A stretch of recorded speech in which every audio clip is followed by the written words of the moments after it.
sebenarnya spiritual itu adalah tiap hari sebenarnya kita berspiritual. Jadi kita membawa semangat untuk diaplikasikan dalam kehidupan sehari berupa perbuatan atau karya-karya. Bagaimana kita mewujudkan angan-angan kita, kan kayak gitu. Itu kan masuk nang spiritual juga tak? Apa gimana, Mas? Misalnya sampean apapun profesi sampean terus sampean kerjakan adalah spiritual.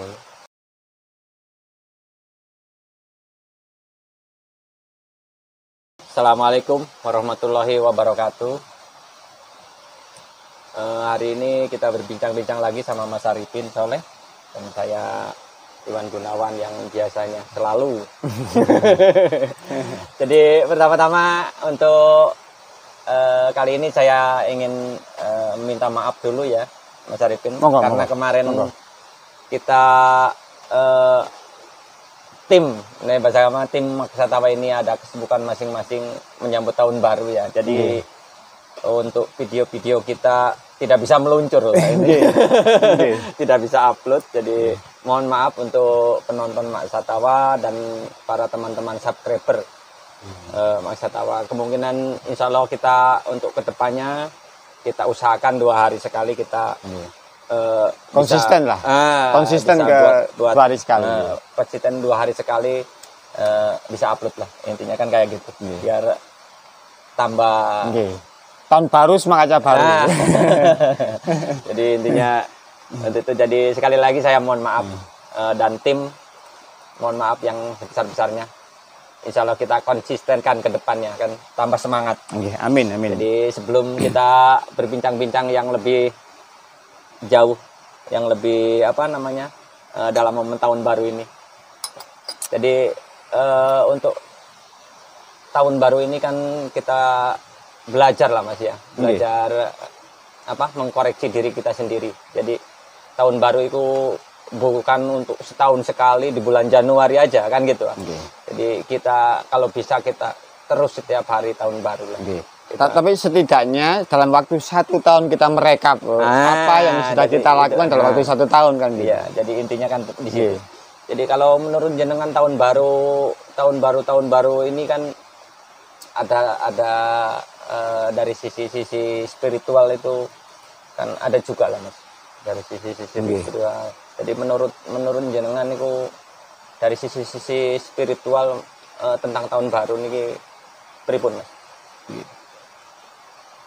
Ya, pertama mungkin kita harus menjelaskan makna dari spiritual dulu lah sebelum membahas spiritual kan gitu. Kan kadang itu dalam kehidupan sehari kita sering membicarakan atau ngomongin atau menggunakan bahasa spiritual, tapi ternyata kita tidak tahu apa itu spiritual. Ya, dari istilah dari bahasa terjemah bebas lah, saya nggak ke ilmu tata bahasa kan. Kalau spirit kan berarti semangat, itu kan gitu. Terus spiritual adalah spirit sama aktual. Aktual ada mengaplikasikan perbuatan atau segala sesuatu dalam wujud yang nyata. Jadi sebenarnya spiritual itu adalah tiap hari sebenarnya kita berspiritual. Jadi kita membawa semangat untuk diaplikasikan dalam kehidupan sehari berupa perbuatan atau karya-karya dalam kehidupan sehari-hari. Jadi minimal kita sebagai manusia itu kan kita kan punya cita-cita juga kan di situ Mas. Punya angan-angan lah kalau bahasa itunya. Jadi spirit tahun baru kita kan jadi bagaimana kita mewujudkan angan-angan kita kan kayak gitu. Itu kan masuk nang spiritual juga tak? Apa gimana Mas? Pasti itu seperti kosakata spiritual yang sudah saya omongin. Sebenarnya tiap apa yang kita lakukan adalah spiritual. Misalnya sampean apapun profesi sampean terus sampean kerjakan adalah spiritual. Tinggal spiritnya ini Mas. Jadi mohon maaf saya cuma menanyakan. Jadi dalam artian spiritual itu bukan hanya sekedar kalau dalam tatanan agama lah sedikit ya.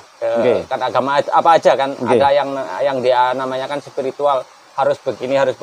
bukan itu ya aslinya yang apa namanya yang harus kita justru apa namanya aplikasinya yang terpenting.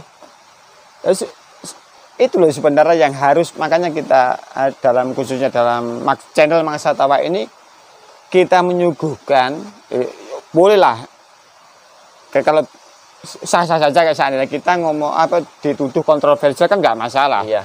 Cuman kita menyuguhkan satu sudut pandang yang berbeda dari yang sudah ada. Kan di dunia ini kan sudut pandang kan tak terbatas, Mas. Luas, sangat luas sekali. Nah, kita mencoba agar pemahaman masyarakat atau manusia pada umumnya yang kita bahas kesalahan manusia. Jadi tidak fanatik dalam satu sudut pandang tertentu. Tapi kita menyodorkan, loh, ada sudut lain ini loh. Bukan sudut pandang itu saja. Iya. Tapi ada banyak sudut pandang yang berpotensi bisa kita lakukan. Seandainya lewat sudut pandang yang satu ini kita tidak bisa aktualisasi perbuatan atau karya, kita bisa lewat sudut pandang yang lain. Soalnya kan saya sendiri kan kadang-kadang apa yang kita rasakan kayak spiritual itu kan cuma satu sudut pandang aja, Mas. Kan gitu lah. Kebanyakan lah, bukannya dari lo.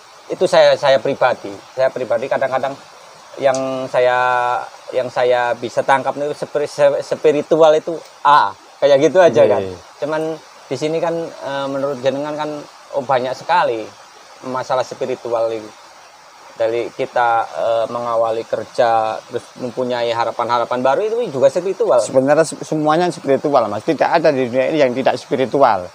Cuman kalau dalam berbagai jenis spiritual itu saya rangkum istilahnya. Iya. Kan hanya ada dua. Satu spiritual logika, dua spiritual keyakinan. Kalau spiritual logika, setiap orang boleh berbeda-beda. Boleh misalnya, profesi saya sebagai pedagang. Saman boleh yang lain kan gitu kan. Saman boleh yang lain. Ini kan bebas terserah apa keahlian atau skill yang saman miliki. Asalkan kalau kita sudah ngomongin spiritual, skill sama itu bisa bermanfaat untuk semua manusia. Minimal ya bermanfaat untuk diri sama sendiri lah istilahnya gitu. Itu untuk spiritual kita mengaplikasikan, Mas ya. Untuk spiritual ke dalam diri kita sendiri, Mas. Nah, itu sudah menyangkut keyakinan.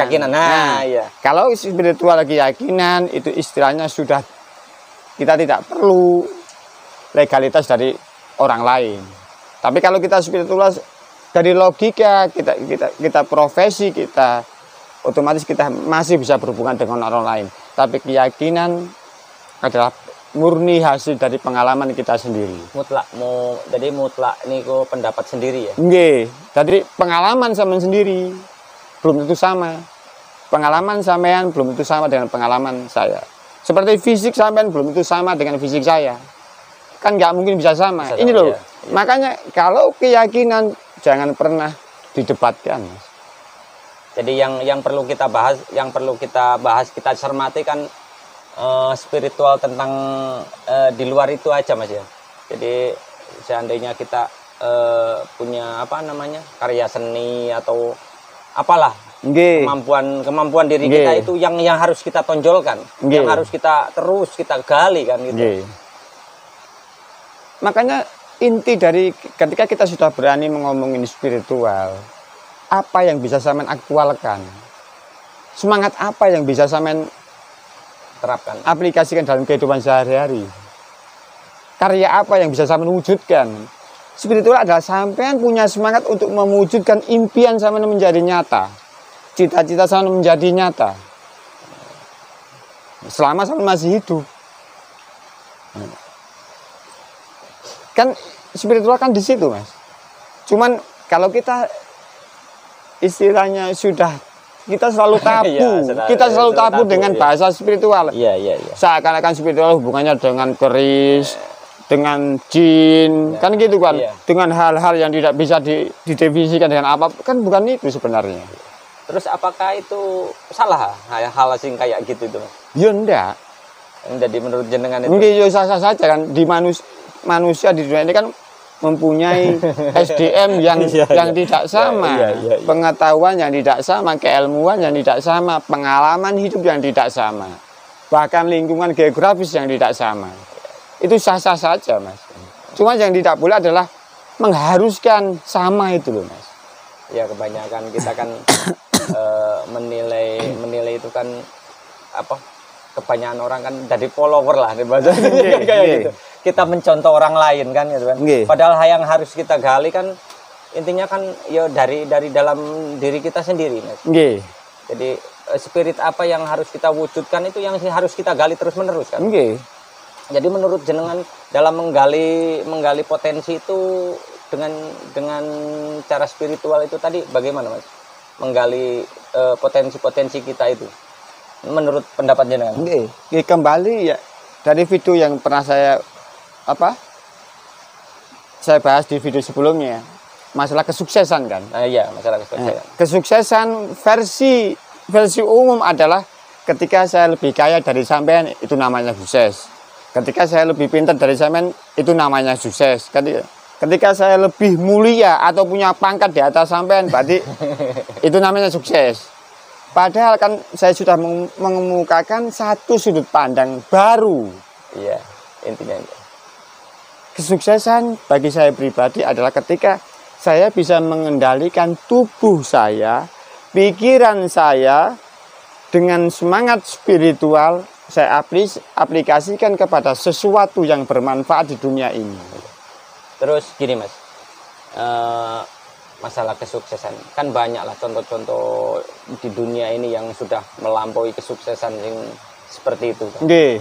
Khususnya kemungkinan kalau di dalam agama Islam koyo poro-poro alim lah kan alim gitu, itu kan bisa kita kita bisa contoh lah dari sudut-sudut pandang yang kalau dari yang lain kan kemungkinan masih banyak lah kan. Jadi kalau menurut jenengan kalau dari sisi poro-poro alim itu, Mas, bisa sampean perjelas lah. Gitu. Kan minimal ada satu contoh lah sampean si A atau si B kan untuk bisa menggali itu lebih dalam lagi lah. Ya mumpung ini momen tahun baru. Kan membawa semangat baru. Iya. Jadi kan harus ada yang kita contoh walaupun itu dari luar kan, tapi kan itu untuk menambah keyakinan kita juga, Mas. Karena sebagai manusia kita tidak bisa menolak, Mas. Menolak kodrat atau ini kalau dalam bahasa Islam ada sunatullah.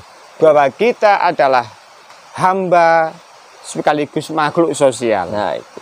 Kita sebagai manusia adalah hamba Tuhan, tapi sekaligus makhluk sosial yang beranggotakan manusia, tumbuhan, dan alam semesta ini kan. Nah, fungsi dari spiritual kita adalah menyeimbangkan ini. Atau dalam bahasa Islam namanya hablum minallah dan hablum minanas, itu clear. Seimbang. Nggak ada yang berat sebelah. Atau bahasa lainnya dunia dan akhirat seimbang, kan begitu. Jadi dua sisi ya, spiritual untuk dunia kan itu apa sih? Cuman untuk ke arah saya tanyakan tadi bagaimana caranya itu sebenarnya kan sudah ada dibahas man arafa nafsahu faqad arafa rabbahu kan gitu. Kita harus mengenal diri kita sendiri. Saya kan mengenal Tuhan. Aplikasi di sini bukan untuk mengenal Tuhan itu di mana rumahnya, di mana tempatnya, bersemayam dia, bukan itu. Kita ketika berbuat baik kepada sesama manusia itu sudah berarti kita faqad arafa rabbahu. Melayani ya. Nah, salah sebuah contoh tokoh yang saya inginkan Gus Dur, Mas. Ketika Gus Dur dalam proses spiritual secara keyakinan dalam hal ini agama Islam, banyak tirakat-tirakat laku-laku Gus Dur yang dilakukan untuk mengenal pribadinya sendiri. Dan setelah berhasil, beliau Gus Dur meningkatkan ke spiritual yang lebih tinggi, faqad arafa rabbahu, mengenal Tuhannya. Aplikasinya ketika Gus Dur mengenal diri sendiri, ternyata tidak berhenti di situ. Dia menyebarkan apa yang setelah mengenal diri sendiri, menyebarkan kepada seluruh umat manusia. Istilahnya kalau bahasa kerennya Gus Dur sudah dalam ajaran agama Islam sudah mencapai ukhuwah basyariyah. Jadi sudah cinta kasih terhadap sesama manusia, bukan hanya secara agama Islam saja, apalagi organisasi Nahdlatul Ulama, tidak. Gus Dur sudah lintas agama, lintas suku, lintas bangsa. Dan ini adalah spiritual yang nyata. Gus Dur sudah menemukan tahun baru setiap hari, setiap detik, setiap jam. Nah, ini poin-poinnya di situ. Makanya apa sih hikmah dari ketika kita sudah bisa menemukan kesadaran tahun baru setiap detik, setiap menit, setiap jam, setiap hari. Tidak ada ketakutan dalam pribadi seseorang itu. Sama pernah Gus Dur takut? Enggak. Pernah takut? Iya, bahkan pernah saya mendengar sampai apa namanya, kalau kita menilai ke belakang ya, ini sebuah, cuman saya mendengar dari televisi juga lah ini. Sampai Israel aja didatangin kan. Itu loh Mas. Iya. Itu loh. Padahal banyak yang memprotes. Banyak sekali kan itu. Makanya Gus Dur telah melampaui dan telah berhasil yang namanya melakukan spiritualitas. Jadi dari kemanusiaan itu Mas. Bukan hanya habluminallah secara keyakinan pribadiku sebagai beragama Islam, bahkan dalam organisasi Nahdlatul Ulama. Tapi Gus Dur sudah bisa menyayangi seluruh manusia. Habluminallah sudah oke Gus Dur itu. Makanya Gus Dur diakui di seluruh dunia. Jadi itulah salah satu contoh yang spiritual yang nyata, tahun baru itu. Semangat tahun baru itu. Yang harus kita teladani lah intinya. Contoh-contoh dari para alim yang kayak gitu kan, wah sangat luar biasa bagi kita. Makanya Gus Dur sebagai pribadi sudah bukan milik orang Islam lagi, sudah bukan milik orang NU lagi Mas. Tapi seluruh manusia. Bukan hanya milik orang Indonesia, tapi Gus Dur adalah milik dunia Mas. Contoh-contoh yang nyata. Makanya salah satu bukti dari keberhasilan spiritual kita dalam kehidupan sehari-hari adalah ketika kita sudah bisa diterima dimanapun kita berpijak di bumi ini, di belahan bumi manapun, di tengah suku apapun, kita sudah bisa diterima. Itulah tanda bahwa spiritualitas kita sudah tercapai. Jadi itulah tanda tahun baru yang selalu makanya kalau orang selalu sudah mencapai kesadaran tahun baru, tiap menit, tiap jam, tiap hari, tiap detik, tidak ada ketakutan, selalu baru. Yang bahaya adalah kita terikat dengan masa lalu.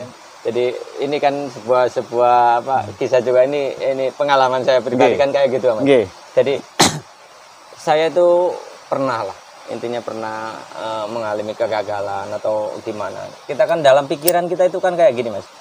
Selalu yang diingat enggak masa lalu, masa depan. Masa lalu, masa depan terus begitu kan. Jadi nggak bisa lah kita mengkondisikan itu. Kan itu. Jadi istilahnya saya hidup di tanggal 29 enggak 31 Desember. Jadi nggak bisa menginjak ke yang baru. Saya selalu di tengah-tengah. Jadi di situ kan banyak kebimbangan.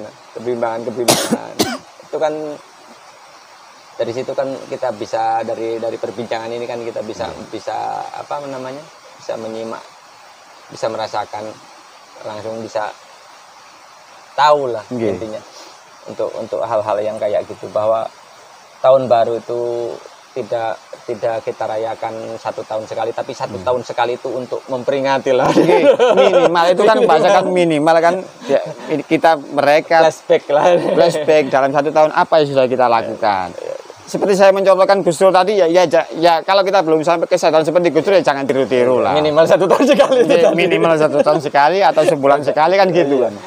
Tapi kita mengambil ibrah atau pelajaran dari Gus Dur tadi, sudah ada orang yang mencapai itu. Bahkan kalau kita lebih ditarik ke flashback ke belakang, ada manusia yang lebih super lagi, yaitu Rasulullah Muhammad SAW dalam agama Islam. Itu melampaui sudah. Bahkan Gus Dur hanya penerus loh. Gus Dur ini hanya penerus. Iya, iya. Dan yang tersukses berspiritualitas atau selalu tiap tahun hari tiap detik ya jagotan atau sampai setan gini Rasulullah Muhammad SAW paling sempurna mas di dunia ini. Iya. Selanjutnya hanyalah penerus atau percikan-percikannya. Itu dalam keyakinan agama Islam. Kita ngomongin keyakinan agama Islam. Masalah keyakinan banyak. Jangan sekali dibenturkan. Iya, iya. Ini kan kalau keyakinan kan untuk pribadi kita sendiri-sendiri. Pribadi kita sendiri-sendiri. Itu tidak bisa kita konsumsi orang banyak lah. Kan. Kalau masalah keyakinan kita hanya kita memilih sendiri. Iya. Kalau hablum minan nas atau berhubungan sosial ya ayo bersepakat lah. Ayo bersepakat. Semangat tahun baru. Ayo bersepakat. Yang penting menuju kehidupan yang lebih baik, lebih sukses, kan, lebih sejahtera dan terah. Dalam segala hal. Dalam segala hal. Kita bekerja tahun baru. Tahun baru. Semangat baru. Untuk mencapai kesuksesan yang baru. Jadi semangat tahun baru kita udah mendapatkan contoh-contoh untuk sisi kemanusiaan kita untuk mendapatkan setiap hari baru dan baru terus. Jadi untuk kali ini langsung kita tutup ya. Sekian dulu. Ya. Untuk berbincang-bincang kali ini kita sambung lain-lain hari, lain-lain waktu. Kan gitu masih banyak lah yang harus kita bicarakan tentang kemanusiaan khususnya. Mudah-mudahan bermanfaat. Mudah-mudahan bermanfaat untuk kita semua, untuk teman-teman kita penonton Maksa Tawa juga, para subscriber mudah-mudahan bisa diterima. Jadi sekian dulu untuk kali ini. Assalamualaikum warahmatullahi wabarakatuh. Waalaikumsalam warahmatullahi wabarakatuh. Assalamualaikum warahmatullahi wabarakatuh. Dulur-dulur Maksa Tawa, saya Arifin Soleh dan saudara saya Iwan Gunawan Sumera TV. Mudah-mudahan video-video kami bisa bermanfaat dan syukur-syukur bisa menambah ilmu. Dan jangan lupa like, komen, dan subscribe. Jika menurut sampean dulur-dulur semua tidak bermanfaat dan mengganggu pikiran sampean, mohon di skip aja. Terima kasih. Wassalamualaikum warahmatullahi wabarakatuh.